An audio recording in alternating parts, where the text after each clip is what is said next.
शुभ संध्या। आज की रात हम फिर उतरेंगे एक और भूली बिसरी छाया की खामोश दास्तान में। कहानी नहीं, बल्कि एक धीमा लंबा सपना जो जंगल की नमी और अंधेरे में धीरे धीरे खुलता है। अपनी आंखें मूंद लीजिए, सांस को हल्का कर लीजिए और इस आवाज को बस सुनते रहिए, जैसे किसी पुराने दीपक की लौ टिमटिमा रही हो, जैसे खिड़की पर ओस की बूंदें ठहरी हों और किसी वीराने में धुंध का पर्दा उतर आया हो। आज की दास्तान है जंगल की चीख, एक ऐसा स्वर जो हवा में कभी कभार ही सुनाई देता है। न इंसान का लगता है, न किसी जानवर का, बल्कि मानो पूरा जंगल ही एक साथ सांस छोड़ रहा हो। एक लंबी ठंडी चीख जो सीधे दिल की धड़कन को धीमा कर देती है। किसी को नहीं मालूम ये कब शुरू हुई, किस युग से, किस रात से। गांवों के बुजुर्ग कहते हैं ये उतनी ही पुरानी है जितना ये जंगल। शायद उस समय की जब पहली बार इंसान ने यहाँ आग जलाई थी। चीख हर रोज नहीं आती, कभी सालों साल खामोश रहती है। फिर अचानक एक रात, जब हवा बिल्कुल स्थिर हो, जब पेड़ों की पत्तियां भी हिलना भूल जाए, तभी आती है लंबी पतली खिंची हुई चीख, मानो किसी ने धरती को ही चीर दिया हो। गांव वाले कहते हैं हर बार जब ये चीख सुनाई देती है तो कोई ना कोई चीज खो जाती है। कभी कोई बच्चा जो खेलते खेलते झाड़ियों में चला गया, कभी कोई बैल जो सुबह तक लौट कर नहीं आया, कभी कोई राहगीर जो गाड़ी लेकर निकला मगर गांव की चौपाल तक कभी पहुंचा ही नहीं। चीख किसी का नाम नहीं लेती, न किसी घर की देहरी पर रुकती है। वो बस आती है, गुजर जाती है और उसके बाद शून्य, खालीपन। जरा सोचिए, एक छोटा सा गांव, मिट्टी के घर, खपरेल की छतें, दरवाजे पर पीली रोशनी करता एकमात्र लालटेन और उसके पीछे गहरा अथाह जंगल, जहां सांझ ढलते ही पंछी भी लौट आते हैं, जहां रात में सिर्फ झींगुर की आवाज आती है। और तभी वो चीख, कुत्ते भौंकना छोड़ देते हैं, लालटेन की लौ कांप जाती है और ऐसा लगता है मानो रात अचानक और लंबी हो गई हो। फिर भी जिंदगी चलती रहती है, बच्चे खेलते रहते हैं, बूढ़े अपनी बीड़ी फूंकते रहते हैं और औरतें अपने चूल्हे पर गीत गुनगुनाती रहती हैं। लेकिन उनके भीतर कहीं गहरा बैठा है ये ज्ञान कि जंगल खाली नहीं है, कि जंगल देख रहा है और कभी कभी वो अपने दर्द में चिल्ला उठता है। कुछ लोग कहते हैं ये आत्माओं की चीख है, सिर्फ एक आत्मा की नहीं, बल्कि उन सब की जो सदियों में इस जंगल में खो गए। शिकारी जिन्हें बाघ ने दबोच लिया, यात्री जो दलदल में धंस गए, फौजी जो कदम रखते रखते वापस न लौटे।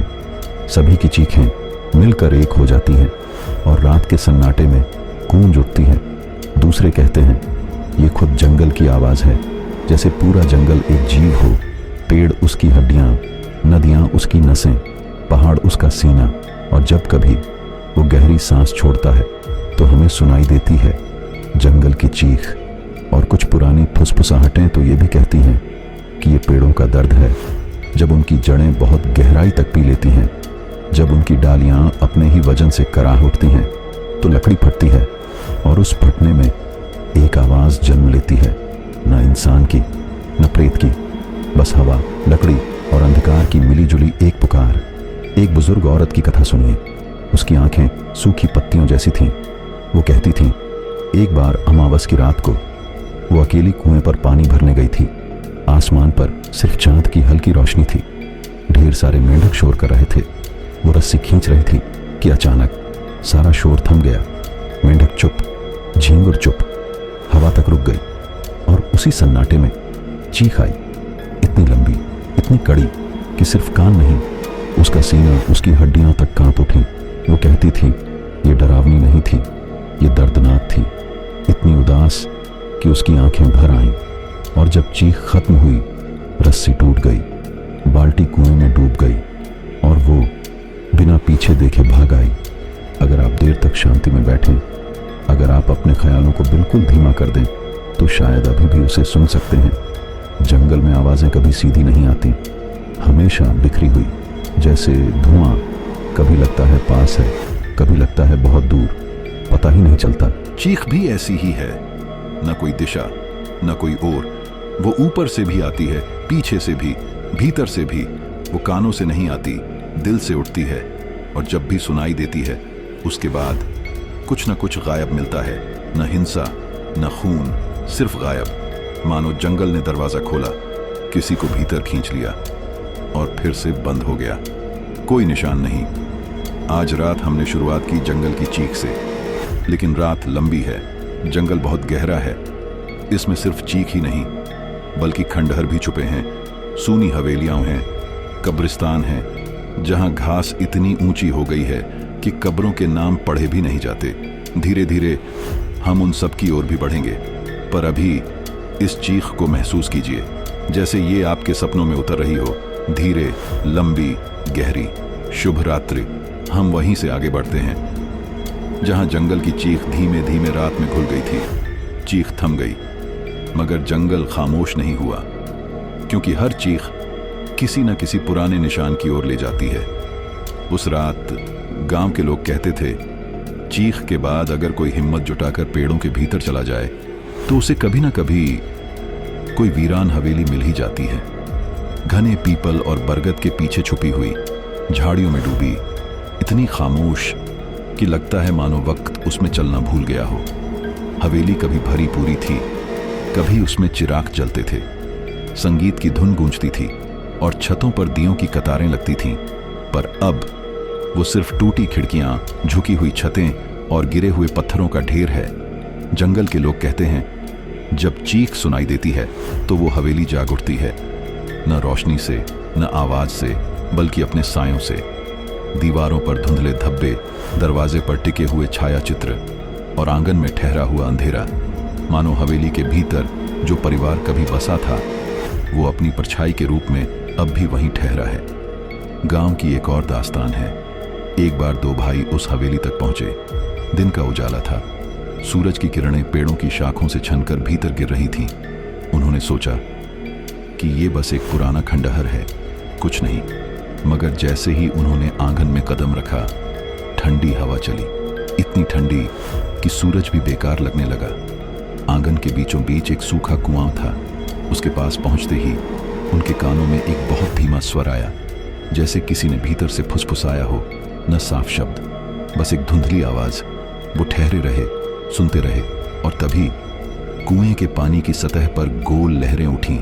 हालांकि कुआं बरसों से सूखा पड़ा था। भाई लौट आए, फिर कभी वहां न गए, मगर अक्सर गांव में कहते कि उस कुएं में अब भी हवेली के लोगों की परछाइयां कैद हैं, और जब जंगल चीखता है तो वो परछाइयां हिलती हैं, हल्की सी कांपती हैं। सोचिए, एक हवेली जो कभी शोर और रौनक से भरी रही हो, जहां दीवारों पर लालटेनें लटकती हों, जहां रात को सितार बजता हो, जहां शहनाई की गूंज कभी थमी ना हो, और फिर अचानक वो सब मिट जाए, सिर्फ पत्थर, धूल और खामोशी रह जाए। वक्त सब कुछ निगल लेता है, लेकिन हवेलियां वक्त को रोक लेती हैं। उनके भीतर जो घट चुका है वो वहीं थमा रह जाता है, न आगे बढ़ता है, न पीछे लौटता है, बस दीवारों पर धुंध की तरह लटका रहता है। गांव के बच्चे कहते हैं, अगर कोई हवेली के भीतर रात गुजारे तो सबसे पहले उसे सीढ़ियों पर पदचाप सुनाई देती है, धीरे धीरे ऊपर चढ़ते हुए कदम, फिर खाली खिड़की में झूलता एक पर्दा। हालांकि खिड़कियों पर कभी पर्दे बचे ही नहीं। और फिर सबसे अजीब चीज, हवेली के बीचों बीच जहां कभी तुलसी का चौरा होता था, वहां से उठती है मिट्टी की गंध, ताजी मिट्टी की, जैसे अभी अभी बारिश हुई हो। हालांकि ऊपर आसमान महीनों से सूखा पड़ा होता है। चीख और हवेली का रिश्ता अजीब है।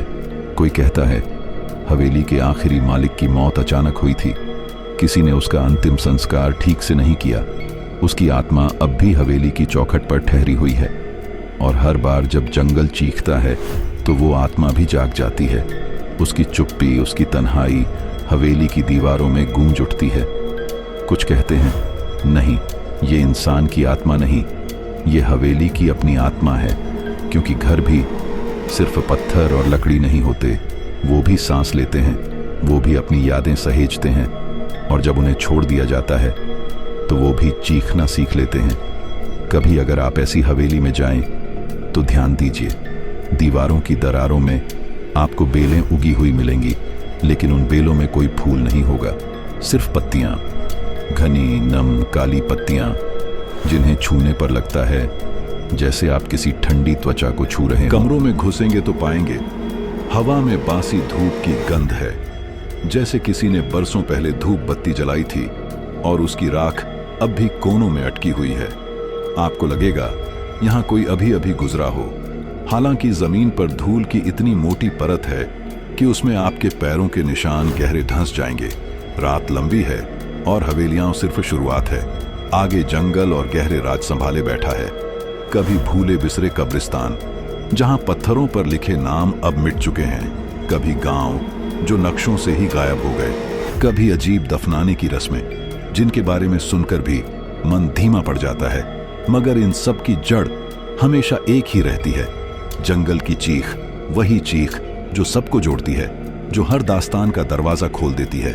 धीरे धीरे हम उस ओर भी बढ़ेंगे, पर अभी जरा ठहर कर इस हवेली को महसूस कीजिए, उसके टूटी छतों को, उसके सूने कमरों को, उसके खंडहर आंगन को और उन सायों को जो दिखाई नहीं देते मगर आपको घेर लेते हैं। एक लंबा सांस लीजिए, आंखें बंद कीजिए और सुनिए, कहीं दूर से क्या सचमुच जंगल फिर से चीख रहा है? शुभ रात्रि।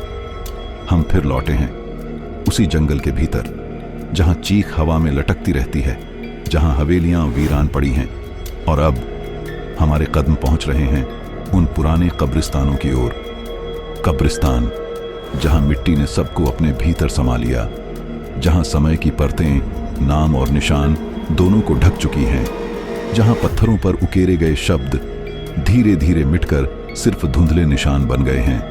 गांव के लोग कहते हैं हर कब्रिस्तान की अपनी सांस होती है।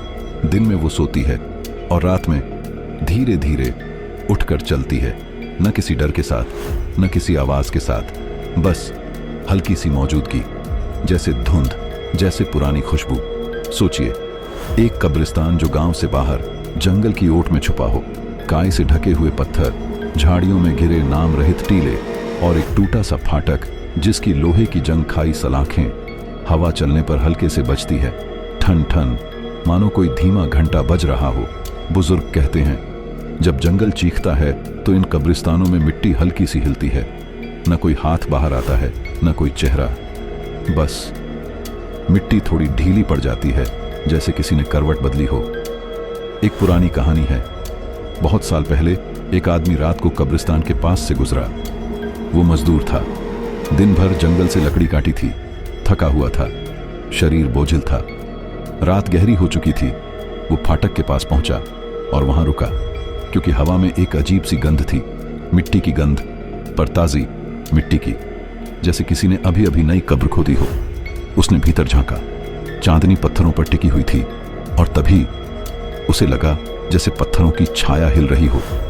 धीरे धीरे एक कब्र का ढेर धंसने लगा और उस पर उगी घास जैसे सांस ले रही हो।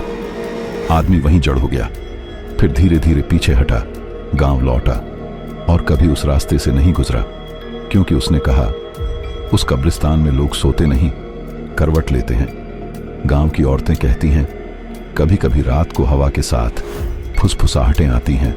ऐसा लगता है जैसे दो लोग धीमे स्वर में बातें कर रहे हों, बातें इतनी हल्की कि शब्द सुनाई नहीं देते, सिर्फ धड़कन जैसी गूंज। और जब ध्यान से सुनो तो लगता है मानो वो बातें ना होकर पुरानी दुआएं हों, अधूरी प्रार्थनाएं। कब्रिस्तान में एक और रहस्य है। कभी कभी वहां छोटे छोटे दिए जलते दिखते हैं। कोई आदमी उन्हें जलाने नहीं आता, न कोई तेल न बाती। फिर भी मिट्टी के पास एक पीली लौ कांपती रहती है। गांव के बच्चे कहते हैं वो आत्माओं की सांस है। जब चीख जंगल में गूंजती है तो कुछ आत्माएं अपनी सांस की लौ जलाकर कब्र के ऊपर बैठ जाती हैं। सोचिए, रात गहरी है, जंगल का रास्ता खाली है, आप अकेले हैं, आगे फाटक है, फाटक के भीतर कब्रों के बीच धुंध फैली हुई है और धुंध के बीच बीच छोटी छोटी लौ टिमटिमा रही है। कोई चल रहा नहीं, कोई बोल रहा नहीं, फिर भी पूरा कब्रिस्तान सांस ले रहा है। बुजुर्ग अक्सर कहते हैं कब्रिस्तान डराने की जगह नहीं है, ये तो शांति की जगह है, क्योंकि यहाँ वो सब ठहरे हुए हैं जो अपने जीवन का शोर खत्म कर चुके, अब सिर्फ खामोशी में टिके हैं। लेकिन जंगल की चीख उस खामोशी को भी हिला देती है। वो उन्हें याद दिला देती है कि कहीं ना कहीं अब भी कुछ अधूरा है। एक और लोक कथा है। गांव से दूर एक छोटा सा कब्रिस्तान है। उसे लोग सांसों वाला मैदान कहते हैं, क्योंकि जब भी वहां जाओ जमीन से हल्की सी गर्माहट आती है, जैसे मिट्टी अब भी जी रही हो, गर्म सांसें छोड़ रही हो। कहते हैं ये कब्रिस्तान उन लोगों का है जिन्हें कभी ठीक से दफनाया ही नहीं गया। जल्दी जल्दी आधे अधूरे संस्कारों के साथ मिट्टी में ढक दिया गया। उनकी आत्माएं अब भी अपनी पूरी नींद नहीं सो पाईं, इसलिए जमीन उनके बदन की तरह अब भी गर्म रहती है। गांव की औरतें वहां फूल नहीं चढ़ाती, बस दूर से हाथ जोड़कर लौट आती हैं, क्योंकि वो मानती हैं वहां की आत्माएं अब भी अधूरी हैं और अधूरी आत्माएं कभी चैन नहीं देती। धीरे धीरे हम देखते हैं कि जंगल के हर कोने में एक दास्तान छुपी है, कभी हवेली की, कभी कब्रिस्तान की, कभी उस चीख की जो सबको जोड़ती है। पर असल बात यही है, ये सब मिलकर एक ही संगीत बनाते हैं, एक धीमा लंबा संगीत जो रात की खामोशी में घुला रहता है। आप सुनना चाहें तो सुन सकते हैं, आप अनसुना करना चाहें तो भी वो आपके भीतर कहीं गूंजता रहेगा। अब जब आप आंखें बंद करें तो कल्पना कीजिए आप उस पुराने कब्रिस्तान के फाटक पर खड़े हैं। हवा धीमी है, पत्ते खामोश हैं, अंदर धुंध है और धुंध के बीच पत्थरों पर बैठी परछाइयां, कुछ हिलती हुई, कुछ स्थिर, और दूर जंगल से आती हुई वही लंबी चीख। शुभ रात्रि। धीरे धीरे हम अब जंगल के और भीतर आ गए हैं, जहां रास्ते मिट्टी में घुल चुके हैं, जहां नक्शे काम नहीं आते, जहां कभी गांव हुआ करते थे और अब सिर्फ उनकी परछाइयां बची हैं। गांव जहां कभी सुबह का शोर होता था, बैलगाड़ियों की चरमराहट, मिट्टी के चूल्हों से उठता धुआं और बच्चों की हंसी, पर अब वहीं घास के झुरमुट हैं, गिरे हुए चबूतरे हैं और टूटी ईंटों में जमी गाय। गांव गायब हो गए। कोई युद्ध नहीं हुआ, कोई महामारी भी नहीं, बस धीरे धीरे लोग चले गए और जो रह गए वो जंगल ने अपने भीतर संभाली। आज वहां सिर्फ हवा बहती है और कभी कभी जंगल की चीख। एक पुरानी दास्तान है। इस इलाके में एक गांव था, नाम अब किसी को याद नहीं, बस इतना कहते हैं वो गांव पीपल के पेड़ों से घिरा हुआ था और उन पेड़ों पर हर शाम हजारों कौवे उतरते थे। गांव में मान्यता थी कि जब तक कौवे आएंगे गांव जिंदा रहेगा। फिर एक दिन कौवे नहीं लौटे। पहली शाम लोगों ने ध्यान नहीं दिया। दूसरी शाम बच्चों ने पूछा, आज इतने सन्नाटे में नींद कैसे आएगी? तीसरी शाम बुजुर्ग समझ गए। उन्होंने कहा, अब ये गांव ज्यादा दिन नहीं रहेगा। धीरे धीरे लोग बिस्तर पर बीमार पड़ने लगे, फसलें सूख गईं, कुएं का पानी कड़वा हो गया और कुछ ही महीनों में पूरा गांव खाली हो गया। आज वहां सिर्फ टूटे हुए घर हैं और कभी रात को अगर कोई रुके तो उसे अब भी काले पंखों की सरसराहट सुनाई देती है। हालांकि आसमान में एक भी कौवा नहीं होता। एक और गांव था, उसके बारे में कहा जाता है वो गांव जंगल की चीख का जन्म स्थान था, क्योंकि वहां हर साल एक बार सभी लोग एक साथ किसी न किसी अनजाने कारण से मर जाते थे। कभी बच्चे, कभी जवान, कभी पूरे परिवार। गांव फिर से भरता और फिर से खाली हो जाता। लोग कहते हैं किसी पुरानी गलती की सजा उस गांव पर ठहर गई थी। शायद कभी किसी पेड़ को काटा गया जो काटा नहीं जाना चाहिए था। शायद कोई कब्र खोली गई जिसे छेड़ा नहीं जाना चाहिए था। और तब से हर साल वो गांव अपनी सांस खो देता था। आज उस जगह पर सिर्फ झाड़ियां हैं, घरों के आंगन घास से ढक गए हैं और अगर कोई कदम रखे तो उसे जमीन के भीतर से लोगों की धीमी सांसें सुनाई देती हैं, मानो वो अब भी वहीं पड़े हों, मिट्टी में, लेकिन पूरी तरह सोए नहीं। सोचिए, एक गांव जहां चौपाल पर रात को गीत गाए जाते थे, जहां बच्चे मिट्टी में खेलते थे, जहां ढोल की आवाज हर शादी में गूंजती थी, और अब वहीं सिर्फ झींगुर का शोर है। दीवारें गिर चुकी हैं और चौपाल की जगह बस एक गड्ढा है, इतना गहरा कि उसके भीतर झांको तो सिर्फ अंधेरा दिखता है। गांव मिट गए, लेकिन उनकी यादें हवा में तैरती रहती हैं। लोग कहते हैं अगर आप ऐसे किसी भूले गांव में रात गुजारें तो सुबह जागकर आपको पक्का यकीन होगा कि आपने पूरी रात लोगों की बातें सुनी। हंसी, गाने, बर्तन खनकने की आवाजें। लेकिन जब आंखें खोलें तो सामने सिर्फ टूटा हुआ ढेर। कुछ गांव नक्शों से भी गायब हैं। पुराने दस्तावेज कहते हैं कि वहां कभी 50 घर थे, 5 कुएं और एक बड़ा तालाब। लेकिन आज न घर, न कुआं, न तालाब, बस मिट्टी का मैदान। मानो कभी कुछ बना ही न हो, मानो वक्त ने पूरा गांव निगल लिया हो। लोग इसे भूले गांव कहते हैं, क्योंकि किसी को याद नहीं कि वहां कौन रहता था, किसका जन्म हुआ, किसका अंतिम संस्कार हुआ। बस जंगल याद रखता है, और वही कभी कभी चीख कर बता देता है कि उसने किसे अपने भीतर समाया था। धीरे धीरे हमें यह समझ आता है कि जंगल, हवेली, कब्रिस्तान और गांव सब एक ही दास्तान के हिस्से हैं, सब एक दूसरे से बंधे हैं। हवेलियां गांवों से जन्मी, कब्रिस्तान गांवों के पास बने, और चीख गांव, हवेली और कब्रिस्तान को जोड़ती रही। रात गहरी है और हम इस सफर में बस चलते जा रहे हैं, कभी टूटी दीवारों के पास, कभी कब्र की छाया के नीचे, कभी गांव के मैदान में। और हर जगह एक ही बात महसूस होती है, खालीपन, खामोशी और वो चीख जो इस खालीपन को भर देती है। अब जब आप आंखें बंद करें तो सोचिए, आप किसी भूले हुए गांव की चौपाल पर बैठे हैं। चारों तरफ सिर्फ टूटी दीवारें, घास में छुपे चूल्हे और हवा जिसमें मिट्टी की गंध घुली हुई है। आपको सुनाई दे रहा है जैसे कोई धीरे धीरे गा रहा हो। गाना अधूरा है, शब्द टूटे हुए हैं, और फिर अचानक जंगल से वही लंबी चीख उठती है, इतनी धीमी, इतनी लंबी कि लगता है पूरी धरती सांस छोड़ रही हो। शुभ संध्या। आज की रात और भी भारी है, हवा में नमी है, जैसे धरती ने अपने भीतर बहुत सारी कहानियां छुपा रखी हों। धीरे धीरे हम उन कहानियों के करीब आते हैं। मृत्यु, वो आखिरी दरवाजा जिसके पार सबको जाना है, पर जाने से पहले हर समाज, हर गांव, हर परिवार अपने ढंग से उस दरवाजे को विदा करता था। कभी गीतों से, कभी मौन से, और कभी अजीब अनजानी रस्मों से। भारत के पुराने गांवों में कब्रें साधारण नहीं होती थीं। किसी को जमीन में सुलाने से पहले उसे मिट्टी से बात करवाई जाती थी। लोग शव को दरवाजे के बाहर रखते, धीरे धीरे 4 दीपक जलाते और फुसफुसाते, अब ये घर तुम्हारा नहीं, तुम्हें धरती बुला रही है। फिर शव को उठाकर कुएं के पास ले जाया जाता, पानी की सतह पर उसकी परछाई दिखाते, मानो आखिरी बार उसे अपने आप से मिलवा रहे हों। और तभी जंगल की ओर बढ़ते, जहां चुपचाप जमीन खोदी जाती। कुछ जगहों पर शव को सीधे दफन नहीं किया जाता था, पहले उसे बांस की खाट पर रखा जाता। उस खाट को पेड़ों से लटकाया जाता। कहा जाता, आत्मा को आकाश देखने का हक है, वो पूरी रात टिमटिमाते तारों से बातें करे। फिर सुबह जब पक्षी पहली बार गाए, तब जाकर उसे मिट्टी के हवाले किया जाए।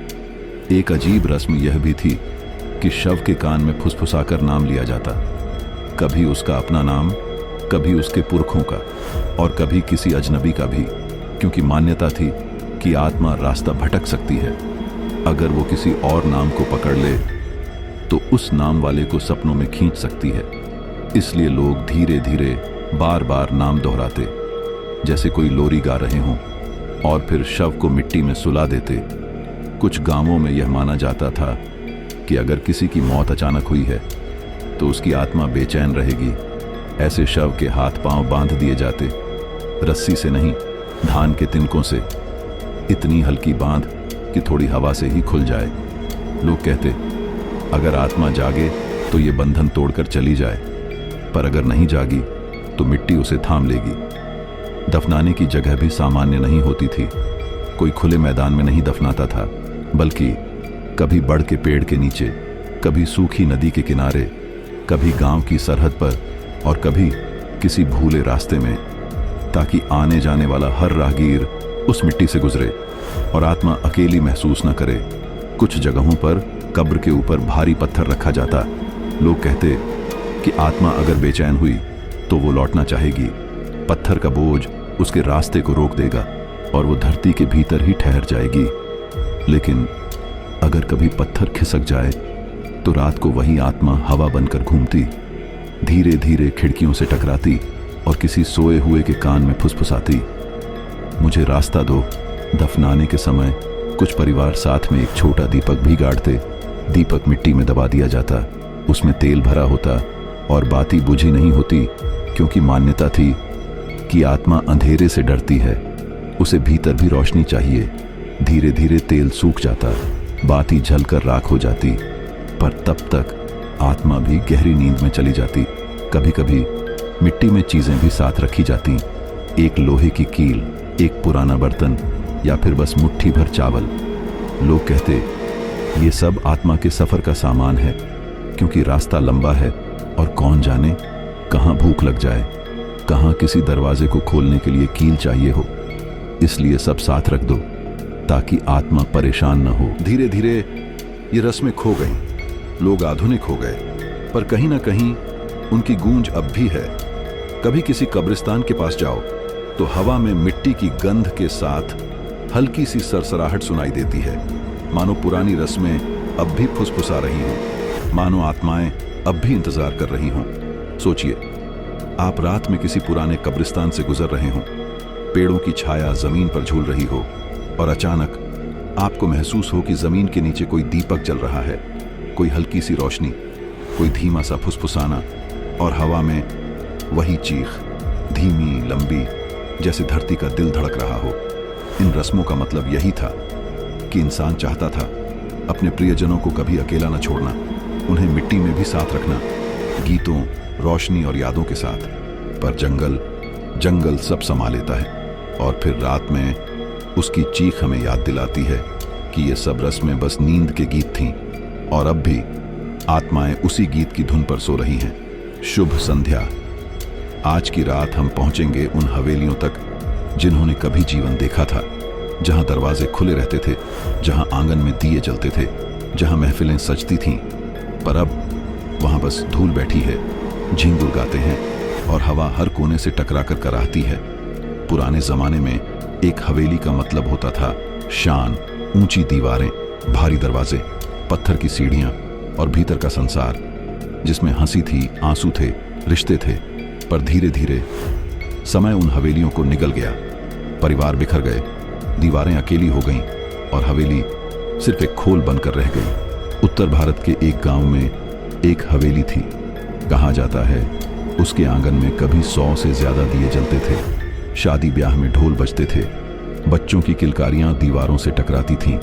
पर जब परिवार के लोग एक एक कर चले गए, हवेली चुप हो गई। आज भी अगर कोई यात्री वहां से गुजरता है तो उसे दरवाजे के पास हल्की सी रोशनी दिखती है, जैसे कोई दीपक अब भी जल रहा हो, जैसे कोई आंगन अब भी उसका इंतजार कर रहा हो। कुछ हवेलियां ऐसी भी थीं जिन्हें लोगों ने छोड़ दिया, क्योंकि कहा जाता वहां आत्माएं बस गई हैं। किसी कमरे में परछाई खड़ी रहती, किसी खिड़की से धीमी आवाज आती, और कभी कभी सीढ़ियों पर पायल बजती सुनाई देती। लोग मानते थे कि जिन परिवारों ने उन हवेलियों को छोड़ा, वो दरअसल उन्हें छोड़ नहीं पाए, उनकी परछाइयां अब भी वहीं अटकी हैं। एक हवेली राजस्थान की भी कही जाती है, रेगिस्तान के बीच, चारों तरफ रेत और बीच में एक हवेली। उसके दरवाजों पर अब जंग लग चुकी है, पर कहते हैं रात में वहां से गाने की आवाज आती है, धीमा सा सुर, जैसे कोई स्त्री अकेली बैठकर गा रही हो। गाने के शब्द कभी साफ नहीं होते, बस हवा के साथ मिलकर एक अजीब सा संगीत बन जाते और फिर धीरे धीरे मिट्टी में समा जाते। हवेलियों की दीवारें अजीब होती हैं, वे हर आवाज को समेट लेती हैं, हर चीख, हर हंसी, हर फुसफुसाहट, और जब सब चला जाता है तो वही दीवारें आवाजें लौटा देती हैं। कभी अकेले बैठे हुए आपको लगेगा कि कोई और भी सांस ले रहा है, कोई और भी चल रहा है और कोई और भी सुन रहा है। कुछ परिवार इतने बड़े थे कि हवेलियां उनसे भर जाती थीं, पर धीरे धीरे लड़ाइयों, रंजिशों और वक्त की मार से परिवार टूट गए। किसी ने हवेली छोड़ दी, किसी ने कहीं और घर बना लिया, और हवेली बस खड़ी रह गई, जैसे एक अनाथ, जैसे किसी ने उसे आधा छोड़ दिया हो। आज भी ऐसी हवेलियों में अगर आप कदम रखें तो धूल में आपको पुराने पगचिह्न मिलेंगे। कभी किसी बच्चे का खेला हुआ खिलौना, कभी किसी ताले की टूटी चाबी, कभी किसी पत्र का आधा पन्ना, मानो समय वहीं रुक गया हो और अब भी इंतजार कर रहा हो कि कोई लौटे। कुछ हवेलियों में खिड़कियां हमेशा खुली रहती थीं। लोग कहते वो खिड़कियां खुद ब खुद खुलती हैं क्योंकि आत्माएं अब भी बाहर देखना चाहती हैं, अब भी इंतजार करती हैं कि कोई पुराना मेहमान लौटे, कोई पुराना गीत गूंजे, कोई पुराना दीपक जले। एक दास्तान और सुनिए, उत्तर प्रदेश की एक हवेली की, जहां कहा जाता था कि हर रात बरामदे में किसी की आहट सुनाई देती है। धीरे धीरे कदम, फिर ठहराव, फिर कदम और फिर दरवाजा चरमराता, पर वहां कोई नहीं होता, बस खालीपन, बस हवा। लोग कहते थे वो हवेली का मालिक था जिसे नींद नहीं मिल पाई और अब भी वो अपने ही आंगन में चलता रहता है, मानो खोज रहा हो कि सब कहां चले गए। हवेलियों के गलियारों में मौन सबसे बड़ा साथी होता है। आप जितना सुनते हैं मौन उतना ही भारी हो जाता है। कभी आपको लगेगा कोई आपकी पीठ के पीछे है, कभी लगेगा किसी ने आपका नाम लिया, पर असल में वो सिर्फ हवेली का सन्नाटा है जो खुद से बातें कर रहा है। हवेलियों में सबसे डरावना हिस्सा हमेशा उनका तहखाना होता है। अंधेरा, ठंडा और गीला, जहां नमी दीवारों से टपकती है, जहां हवा स्थिर खड़ी रहती है, जहां कभी अनाज रखा जाता था, कभी खजाना छिपाया जाता था और कभी रहस्य दबाए जाते थे। कुछ हवेलियों के तहखाने अब भी बंद हैं। लोग कहते हैं उन्हें खोलना नहीं चाहिए क्योंकि वहां सिर्फ सामान नहीं है, वहां वो परछाइयां हैं जिन्हें बाहर आने की इजाजत नहीं। धीरे धीरे इन हवेलियों की कहानियां गांवों की स्मृतियों में रह गईं। लोग अब वहां जाने से कतराते हैं, पर हवेलियां अब भी खड़ी हैं, दीवारें टूटी हुई, दरवाजे आधे खुले, सीढ़ियां धूल से ढकी, पर भीतर अब भी कुछ सांसें चल रही हैं। और जब रात गहरी होती है, जब चांद बादलों में छुप जाता है, तो हवेलियों की खिड़कियों से धीमी सी रोशनी टपकती है, जैसे कोई अब भी वहां है, जैसे कोई अब भी इंतजार कर रहा है। ये हवेलियां हमें यही सिखाती हैं कि इंसान चला जाता है पर उसका निशान नहीं मिटता। वो दीवारों, गलियारों, खिड़कियों और आंगनों में रह जाता है, और जब हवा बहती है तो वो निशान आवाज बन जाता है। एक धीमी सी चीख, एक धुंधली सी हंसी, एक परछाई जो ठहर गई है। शुभ संध्या। आज की रात हम चलेंगे उस ओर जहां लोग आखिरी बार आते हैं, जहां एक यात्रा समाप्त होती है और एक खामोश नींद शुरू होती है। हाँ, हम चलेंगे कब्रिस्तानों की ओर, जहां मिट्टी सिर्फ मिट्टी नहीं होती बल्कि एक कहानी होती है, एक नाम होता है, एक सांस की गूंज होती है जो थम चुकी है। कब्रिस्तान कभी भी अकेला नहीं होता, भले ही वहां कोई ना हो, भले ही दिए बुझ गए हों, पर मिट्टी के नीचे हमेशा कोई ना कोई सो रहा होता है, हमेशा कोई ना कोई सुन रहा होता है। और कब्रिस्तान अपनी चुप्पी में सब समेट लेता है। भारत के गांवों में कब्रिस्तान पेड़ों के नीचे होते थे। नीम के पेड़, बरगद के पेड़, पीपल की छांव। लोग मानते थे कि ये पेड़ आत्माओं की रक्षा करते हैं। उनकी छाया सोए हुए को ढक लेती है, उनकी जड़ें यादों को पकड़ कर रखती हैं। रात में जब हवा इन पेड़ों से गुजरती है तो एक अजीब सी सरसराहट होती है, जैसे कोई धीमे स्वर में बात कर रहा हो, जैसे मिट्टी के नीचे सोए लोग अब भी अपने प्रियजनों को पुकार रहे हों। पुराने समय में कब्र पर हमेशा एक दीपक रखा जाता, धीमी लौ जो पूरी रात जलती।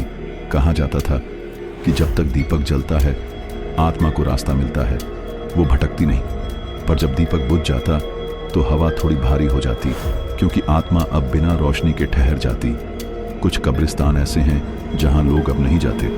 घास उगाई है, पत्थर काई से ढक गए हैं, नाम धुंधले हो गए हैं। कभी कोई तारीख दिखती है, कभी आधे अक्षर, कभी बस टूटा हुआ पत्थर। पर अगर आप उन कब्रिस्तानों में रुक जाएं तो आपको लगेगा कि समय वहीं रुक गया है, जैसे हर तारीख अब भी वहीं है, जैसे हर सांस अब भी वहीं अटकी है। कभी कभी रात के गहरे सन्नाटे में किसी कब्र से हल्की सी रोशनी उठती देखी जाती है।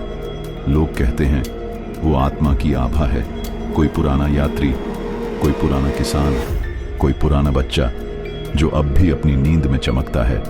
रोशनी धीरे धीरे उठती है, फिर धुंध में मिल जाती है और पीछे बस खामोशी रह जाती है।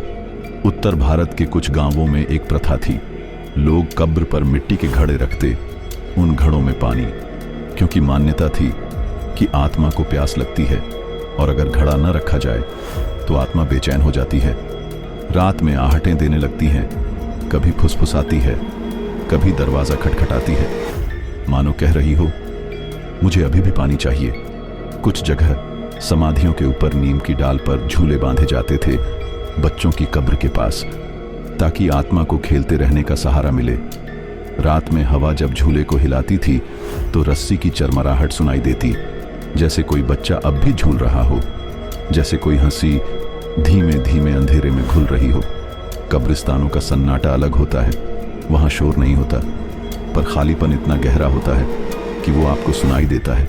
हर कदम मिट्टी पर दबता है, हर सांस थोड़ी भारी हो जाती है, और कभी कभी आपको लगता है कि आपकी सांसें सिर्फ आपकी नहीं हैं, कोई और भी साथ सांस ले रहा है। कभी कभी लोग कहते हैं उन्होंने रात में कब्रों के पास धीमी सी प्रार्थना सुनी, कोई मंत्र, कोई गीत, पर वहां कोई नहीं था। शायद वो प्रार्थना मिट्टी में समा गई थी और अब भी बह रही थी, धीरे धीरे, जैसे हवा में कोई पुराना स्वर तैर रहा हो। कुछ कब्रिस्तानों में पत्थरों पर चिड़ियां बैठती हैं, सुबह वे गाती हैं, शाम को वे चुप हो जाती हैं। लोग मानते थे कि वो चिड़ियां आत्माओं की आंखें हैं, दिन में वे देखती हैं, रात में वे सुनती हैं, और इस तरह कब्रिस्तान कभी सचमुच अकेला नहीं होता। एक और बात, कुछ समाधियों के पास पेड़ हमेशा हरे रहते हैं, भले ही चारों तरफ पत्ते झड़ जाएं, भले ही मौसम कितना ही सूखा क्यों ना हो, पर वो पेड़ हरे रहते हैं। लोग कहते हैं वो आत्मा की छाया है, वो अपनी जड़ें जिंदा रखती है ताकि याद कभी सूख न जाए। धीरे धीरे इन कब्रिस्तानों की लोक कथाएं लोगों के गीतों में घुल गईं। कोई सोहर गाता, कोई आल्हा, कोई लोरी, हर गीत में कहीं ना कहीं सोए हुए का जिक्र होता, कभी डर से, कभी प्यार से, पर हमेशा एक धीमी आवाज में। कब्रिस्तान हमें यही सिखाता है कि हर अंत एक खामोश शुरुआत है। कोई चला जाता है, पर उसकी गूंज मिट्टी में रह जाती है, उसकी छाया हवा में तैरती रहती है, उसकी याद दीवारों, पत्थरों और पत्तों पर अटकी रहती है। और जब आप रात में वहां खड़े होते हैं तो आपको लगता है कि शायद आप अकेले नहीं हैं, शायद मिट्टी के नीचे कोई अब भी सुन रहा है, कोई अब भी आपके कदमों की आहट गिन रहा है। शुभ संध्या। आज हम उतरेंगे उस गहराई में जहां जंगल सिर्फ जंगल नहीं रहता, जहां हर पेड़ एक प्रहरी बन जाता है, जहां हर पत्ता एक रहस्य छुपा लेता है, और जहां कभी कभी अंधेरे के बीच एक चीख सुनाई देती है, धीमी, लंबी और खोई हुई। जंगल का अंधेरा हमेशा अलग होता है, शहर का अंधेरा हल्का होता है, गांव का अंधेरा गहरा होता है, पर जंगल का अंधेरा असीम होता है। वो आपको निगल लेता है, आपका रास्ता, आपकी छाया, आपकी सांसें तक, वो सब समेट लेता है। रात में जब हवा पेड़ों के बीच से गुजरती है तो आपको लगता है जैसे कोई बात कर रहा है, कभी बहुत पास, कभी बहुत दूर, और कभी अचानक। हवा एक आवाज बन जाती है, एक लहराती हुई पुकार जो दिल को कांपने पर मजबूर कर देती है। लोग कहते हैं कि जंगलों में आत्माएं भटकती हैं, जो कभी वहां मरी, जो कभी रास्ता भटक गईं, या जो कभी लौट नहीं पाईं। उनकी आवाजें हवा में मिल जाती हैं, और जब रात बहुत गहरी होती है तो हवा उनके गीत गाने लगती है, कभी चीख, कभी फुसफुसाहट, कभी बस एक लंबी खामोशी। भारत के कुछ पुराने जंगलों की कहानियां अब भी सुनाई देती हैं। कहीं कहते हैं कि औरत की चीख सुनाई देती है, कहीं कहते हैं कि बच्चे की हंसी गूंजती है, और कहीं बस एक हूक जो इतनी धीमी होती है कि आप सोचते हैं क्या सचमुच कुछ था या ये सिर्फ हवा थी। पुराने शिकारी कहा करते थे कि जंगल की रात में कभी सीधे रास्ते पर मत चलो, क्योंकि अगर कोई आवाज पुकारे और तुमने जवाब दिया तो वो आवाज तुम्हें अपने साथ खींच ले जाएगी, और फिर सुबह तक तुम्हें कोई नहीं ढूंढ पाएगा। कभी कभी जंगल में पेड़ों की दरारों से आवाज आती है, लकड़ी चटकती है, और उसमें से मानो कोई रो रहा हो, जैसे पेड़ के भीतर कोई आत्मा बंद है, वो बाहर नहीं निकल सकती, तो वो रोने लगती है, धीमे धीमे, फिर थोड़ा ऊंचा, और फिर अचानक खामोश। कुछ यात्री बताते हैं कि उन्होंने जंगल के बीचों बीच एक औरत को देखा, सफेद कपड़े, लंबे बाल, धीमी चाल। वो चली जाती है, फिर अचानक गायब हो जाती है, जैसे कभी थी ही नहीं। पर उसकी परछाई पेड़ों पर टिकी रहती है, जैसे अंधेरा भी उसे भुला नहीं पाता। जंगल की चीख हमेशा अचानक आती है, न कोई कारण, न कोई चेहरा, बस हवा में एक तेज आवाज जो कुछ पल रहती है, फिर धीरे धीरे धुंध में घुल जाती है और पीछे एक गहरी चुप्पी छोड़ जाती है। कभी ये चीख इंसानी लगती है, कभी जानवर की, कभी दोनों का मेल, जैसे किसी ने दर्द और डर को एक साथ गले लगाया हो और उसे हवा के हवाले कर दिया हो। पुराने किंवदंती कहते हैं कि जंगल की चीख उस आत्मा की होती है जो अधूरी रह गई, जिसकी आखिरी सांस कहीं छूट गई। वो सांस जंगल पकड़ लेता है और जब हवा तेज चलती है तो वो सांस चीख बन जाती है। लोगों ने कहा है कि कभी कभी वो चीख नाम लेकर पुकारती है, जैसे कोई खोया हुआ अपना बुला रहा हो। पर अगर आप उस पुकार को सुन लें तो नींद में भी आपको वही नाम सुनाई देता है, बार बार, धीरे धीरे, जब तक आपकी सांस भारी ना हो जाए। कुछ जंगलों में रात में कोई रोशनी भी दिखती है, जैसे लालटेन हो, पर जब आप उसके पास जाते हैं तो वहां कुछ नहीं होता, सिर्फ पेड़, सिर्फ अंधेरा और वही लंबी चीख जो अचानक आपके कान के पास से गुजर जाती है। कभी ऐसा लगता है कि चीख बहुत दूर से आई है, पर अगले ही पल वो आपके पास होती है, जैसे किसी ने सीधे आपके कान में बोल दिया हो। आप पीछे मुड़कर देखते हैं, पर वहां सिर्फ धुंध होती है, सिर्फ ठंडी हवा और पेड़ जो अपनी परछाइयों में छिपे रहते हैं। कुछ लोग मानते हैं कि जंगल की चीख सिर्फ आत्मा की नहीं होती, कभी कभी वो धरती की आवाज भी होती है। धरती जो सदियों से सब कुछ सह रही है, युद्ध, मौतें, खून, और अब उसकी परतें जब हिलती हैं तो वो भी चीख बन जाती है, धीमी, गहरी और लंबी। धीरे धीरे ये कहानियां लोकगीतों में बदल गईं। गांव की औरतें कहती, अगर चीख सुनो तो आंखें बंद कर लो। बच्चों को कहा जाता, अगर हवा फुसफुसाए तो जवाब मत देना, क्योंकि माना जाता था कि जवाब देने से आप भी उस आवाज का हिस्सा बन जाते हैं और फिर आपकी अपनी आवाज भी कभी लौटकर नहीं आती। जंगल की चीख हमें याद दिलाती है कि हर जगह सिर्फ पेड़ और पत्ते नहीं होते, हर जगह सिर्फ मिट्टी और जड़ें नहीं होती। कभी कभी वहां पुरानी आत्माएं भी होती हैं, पुराने दर्द, पुरानी कहानियां जो मिट्टी में सो नहीं पाई और अब हवा में तैरती रहती हैं। और जब आप जंगल के बीच खड़े होते हैं तो आपको लगता है कि चीख सिर्फ जंगल की नहीं है, वो कहीं आपके भीतर भी गूंज रही है, धीरे धीरे, आपकी सांसों में, आपकी धड़कनों में और आपके सपनों में। शुभ रात्रि। आज हम उस जगह ठहरेंगे जहां जंगल की चीख थम जाती है, जहां आवाजें खामोशी में बदल जाती हैं और जहां परछाइयां अपनी भाषा बोलती हैं। कहा जाता है कि हर जंगल की आत्मा सिर्फ आवाज से नहीं जीती, कभी वो रूप ले लेती है, कभी छाया, कभी हवा और कभी बस एक खालीपन जिसे आप महसूस कर सकते हैं पर देख नहीं सकते।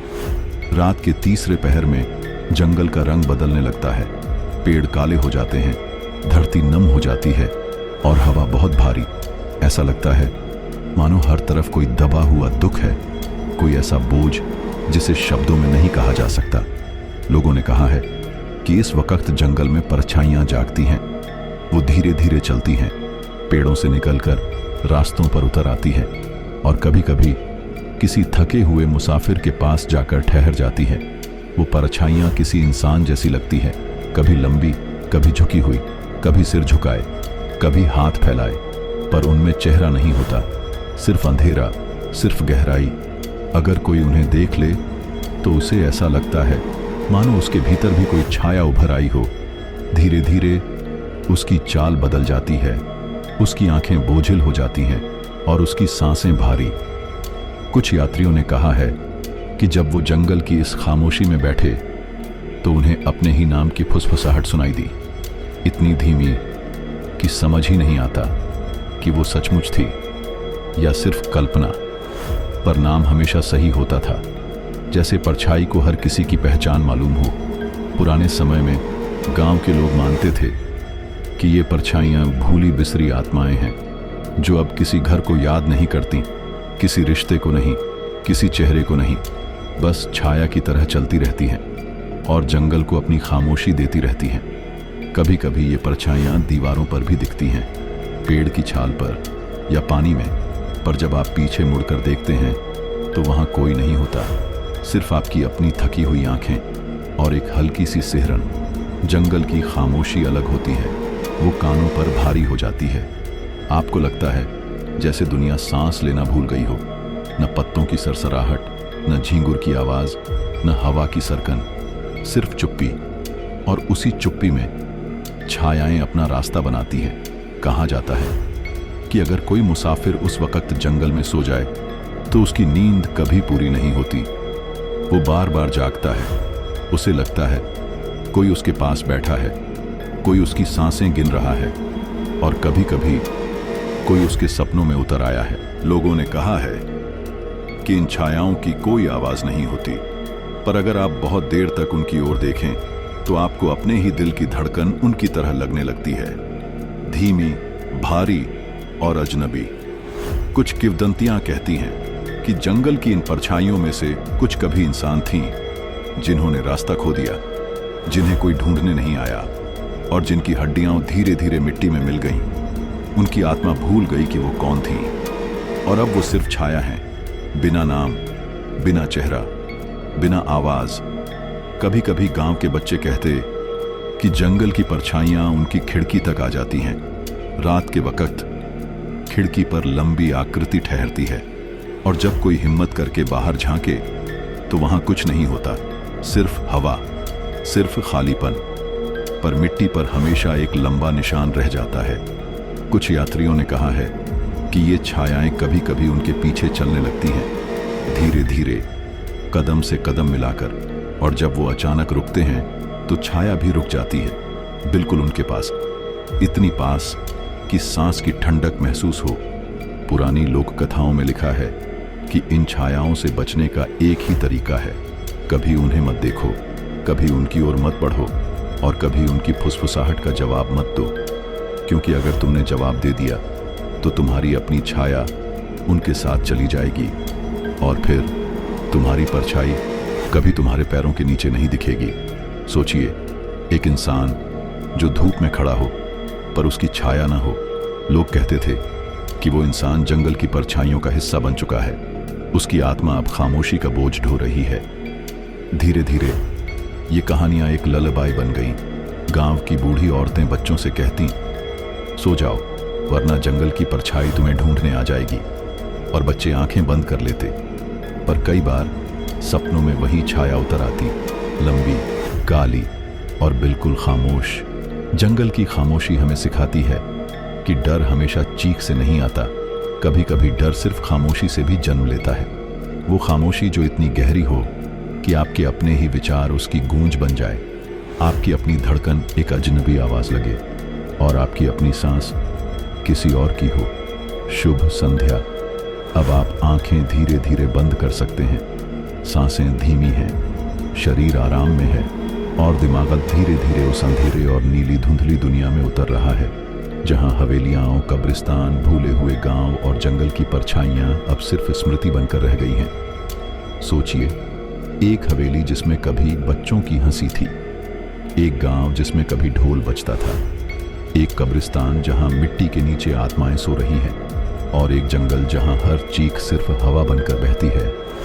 सब अब आपकी आंखों के पीछे हल्की सी परछाई बनकर रह गए हैं। धीरे धीरे हर चीख कम हो जाती है, हर परछाई अपनी जगह पर लौट जाती है, और बस शांति रह जाती है। जैसे दिन धीरे धीरे सुबह में बदल रहा हो, जैसे अंधेरा हल्की नीली धुंध में मिल रहा हो। रात की खामोशी अब आपको भी गले लगा रही है। सांसें धीमी, दिल की धड़कन ठहरी हुई, और हर डर बस एक स्मृति बनकर रह गया है। आपको महसूस होगा जंगल की चीख अब सिर्फ सपना बन गई है, हवेलियां सिर्फ दीवारों का घर बन गई हैं, कब्रिस्तान सिर्फ मिट्टी और पत्थर बन गया है, और आप धीरे धीरे गहरी नींद में उतर रहे हैं। इस तरह हमारी यह रात की यात्रा खत्म होती है, लेकिन याद रखिए, हर जगह की खामोशी, हर परछाई, हर चीख हमेशा किसी को याद दिलाती है कि अतीत और रहस्य अब भी आपके आसपास हैं, बस बहुत धीमे, बहुत धीरे, जैसे कोई नींद में फुसफुसाता हो। अब बस आंखें बंद करें, सांसें और भी धीमी हों, और खुद को इस खामोशी में छोड़ दें।